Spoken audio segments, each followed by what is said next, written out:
58 kamera të vendosura në shtylla çdo 20 metra në Tushemisht kanë marrë vëmendjen e banorëve dhe jo vetëm.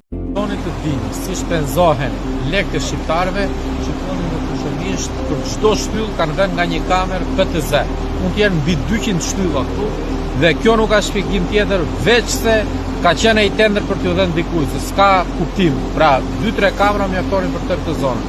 Shikoj çfarë kanë bërë. Pra ja, tu vën taksa tuaja. Prandaj themi ne pse nuk bëhen gjërat e tjera. Pse? Se bën budalligje të tilla.